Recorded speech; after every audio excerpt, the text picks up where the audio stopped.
Fire Emblem has a variety of map objectives that it tends to use, ranging from seize to route to kill boss. But often what really makes a lot of maps tick is the side objectives like chests, recruitable characters, and villages that can drastically change how you approach a map and make you rethink how to use your units. I'm going to talk about why side objectives are important for a lot of maps, what kind of side objectives exist, and what maps that don't have many side objectives do to avert the need for them.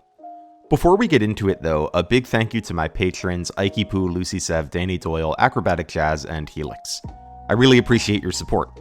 If you want to get early access to videos, shoutouts in videos, and have access to polls that influence the content schedule, you'll find a link in the video description.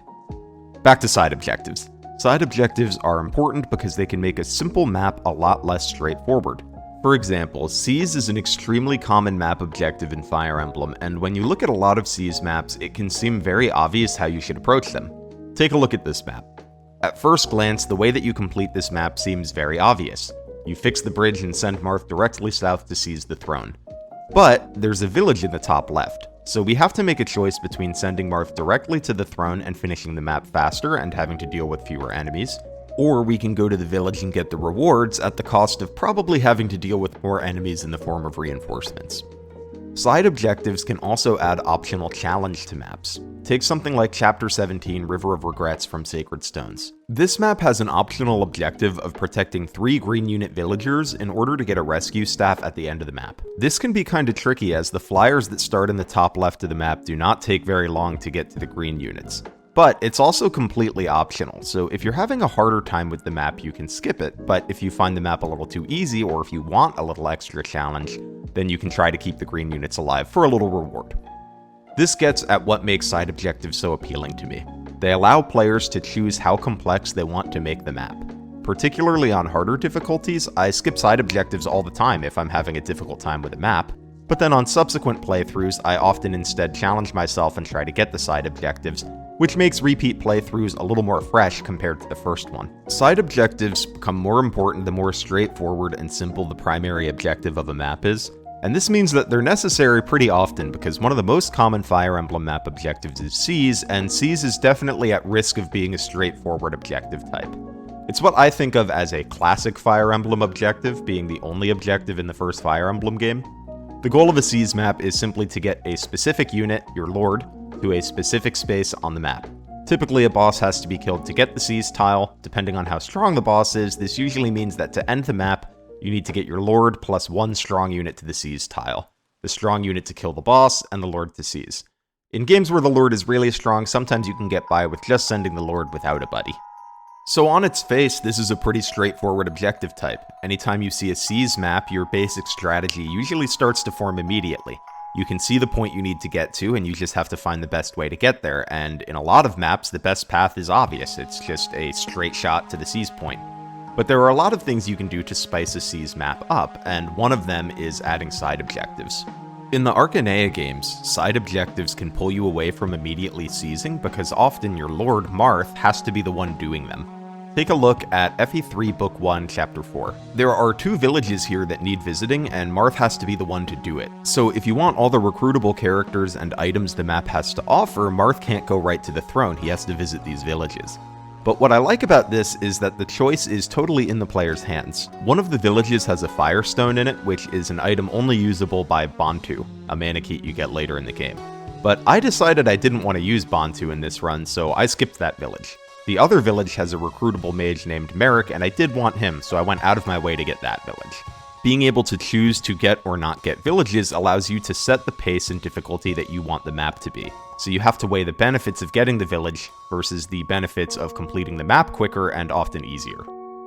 In most games though, the Lord isn't the only one who can visit villages, and there are lots of other side objectives like chests, stealable objects, and recruitable characters that can be handled by other units.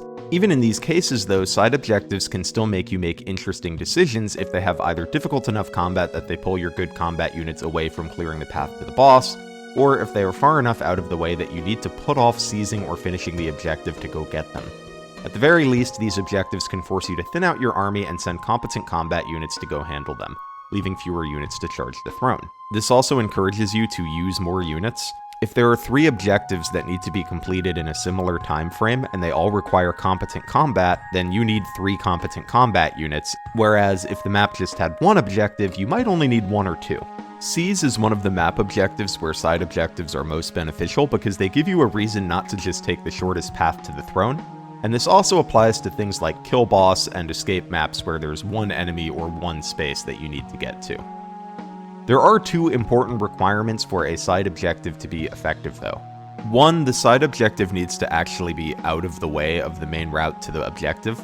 If a village is on your way to the seize point, it's less of a meaningful side objective and more of a way to give the player an item that you want them to have. There's nothing wrong with doing this, particularly on maps that are meant to be simple. It just doesn't have a major impact on how the player approaches the map. So the first couple villages in FE1, for example, are more tutorials on how villages work versus meaningful side objectives because they don't change how you approach the map. Second, the map has to not grind to a halt as a result of getting the side objective. Here's what I mean. In FE3 Book 1's Chapter 9, there's a couple villages in the bottom right of the map. However, by the time Marth gets to them, the rest of your army can be practically done with the rest of the map. So all there is to do at that point is trundle Marth over to the throne. The map can be kind of interesting if you make it a goal to finish the map as fast as possible, but if you don't care about that, this side objective actually makes the map less interesting. This is in contrast to a map like Chapter 4, where you're less likely to be done with the map by the time Marth has finished his village grabbing, so you don't have as many turns where Marth is just moving towards the throne but nothing of interest is happening.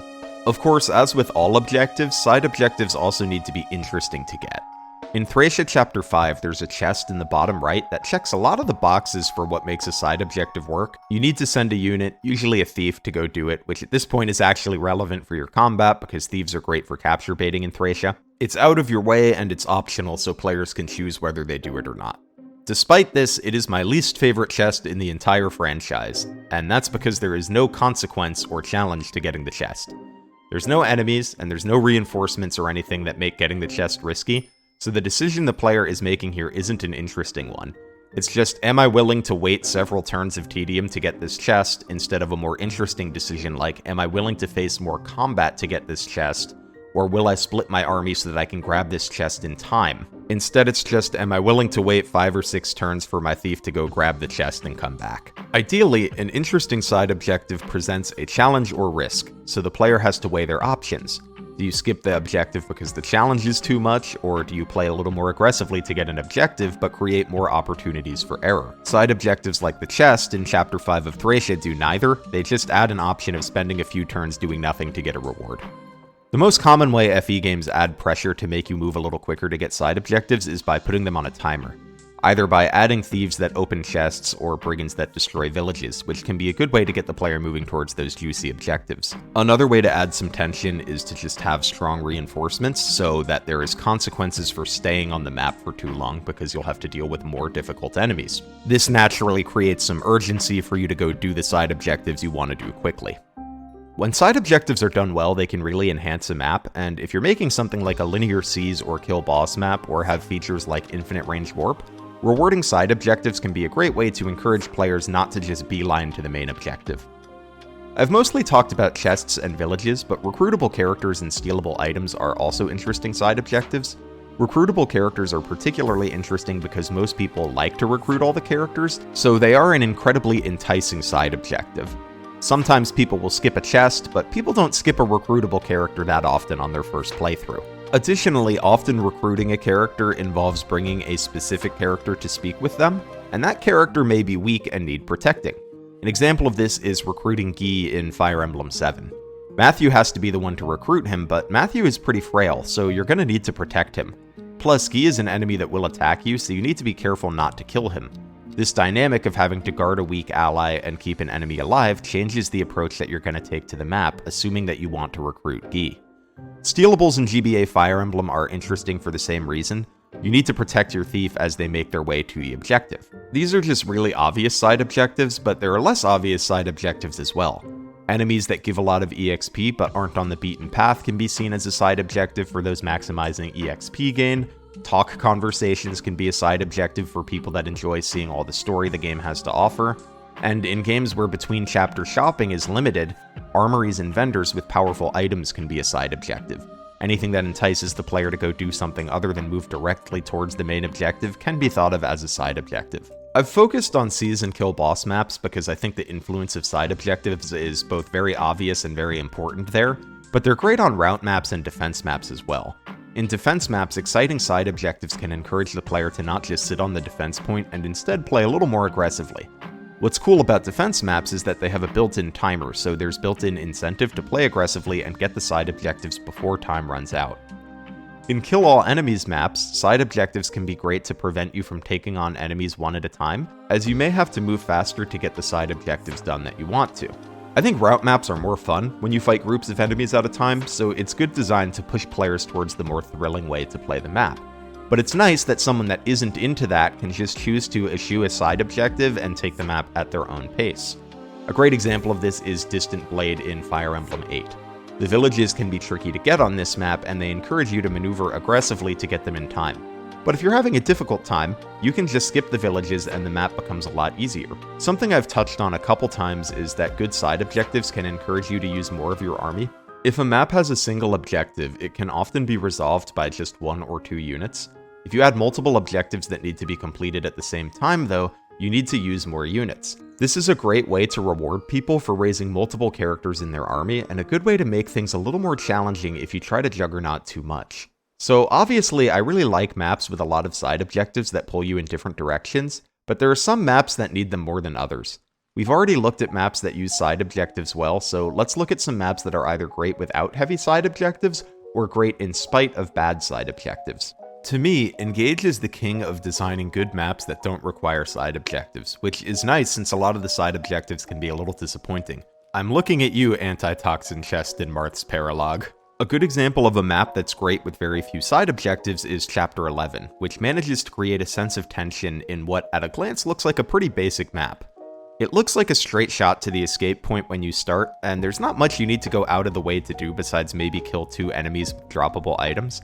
But the map creates interesting gameplay by having the hounds start behind you and approach you. You either have to leave someone back to distract them, or you need to get moving pretty quick to get to the escape point without being sandwiched. A side objective isn't needed here because the mechanism for creating tension is built into how the enemies are placed and how they come at your army. Engage also gives most of its bosses multiple health bars and makes heavy use of reinforcements. While I think it goes a bit overboard with the reinforcements towards the end of the game, for most of the game, it's pretty good and encourages you to get moving so that the reinforcements can't pick off your support units or weaker combat units as you try to get to the boss. And since bosses have multiple health bars, you usually want to send more than one ally at them.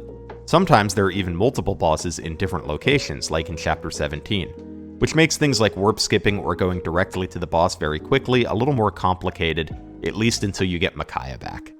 Fire Emblem Conquest is another game that does a good job of designing maps in such a way that side objectives don't always feel necessary.